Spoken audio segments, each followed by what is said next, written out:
Fashion ஃபேக்ட்ரியில் இந்த week நடக்கிற ஃப்ரீ ஷாப்பிங் வீக் சேல் பற்றி தான் பார்க்க போகிறோம். இந்த சேல் வர்த்தா இல்லையான்னு இந்த வீடியோவில் பார்க்கலாம். பேசிக்காக இந்த சேல் என்ன அப்படின்னா, ஒரு 5000 ருபீஸ்க்கு நம்ம பர்ச்சேஸ் பண்ணோன்னா அதில் 2000 மட்டும் பே பண்ணால் போதும். அதிலே அவங்க என்ன சொல்கிறாங்கன்னா, நம்ம 2000 ருபீஸ் பே பண்ணதுக்கப்புறம் நம்மளுக்கு 1000 ருபீஸ் வர்த் உள்ள ஒரு கிஃப்ட் கொடுக்குறாங்க, ப்ளஸ் 1000 ருபீஸ்க்கு வவுச்சர் ஒன்று கொடுத்துட்றாங்க. கலெக்ஷன்ஸ்லாம் ரொம்ப நல்லா இருந்தது. நாங்கள் வந்து 6000 ப்ளஸ் ருபீஸ்க்கு ஷாப்பிங் பண்ணியிருந்தோம். அதில் டிஸ்கவுண்ட்லாம் போக நாங்கள் 2100 அண்ட் சம்திங் ருபீஸ் பே பண்ணியிருக்கேன். அதோட பில் நான் அட்டாச் பண்ணியிருக்கேன். இது மட்டும் இல்லாமல் எங்களுக்கு ஒரு செட் ஆஃப் பில்லோஸ் வந்து ஃப்ரீயாக கொடுத்துருந்தாங்க. அதோட இமேஜும் நான் உங்களுக்கு அட்டாச் பண்ணியிருக்கேன். ஓவராலாக அந்த சேல் வர்த்தா இல்லையான்னு பார்த்தோன்னா கண்டிப்பாக வர்த் தான். நாங்கள் ஒரு 3 ஷர்ட்ஸ் என் ஹஸ்பண்ட்க்கு வாங்கியிருந்தேன், 4 குர்தாஸ் ஃபார் மீ வாங்கியிருந்தேன். நல்லா இருந்தது, கலெக்ஷன்ஸ் ரொம்ப நல்லா இருந்தது, ரொம்ப அஃபோர்டபுளாக இருக்குது.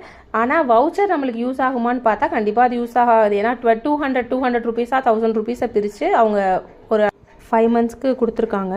என்னை பொறுத்தவரையும் எனக்கு அது யூஸ் ஆகாது. பட் ஓவராலாக ஷாப்பிங் வந்து கண்டிப்பாக வர்த்து. இன்னும் ஒரு நாள் சண்டே மட்டும்தான் லாஸ்ட் டே, கண்டிப்பாக செக் பண்ணி பாருங்கள்.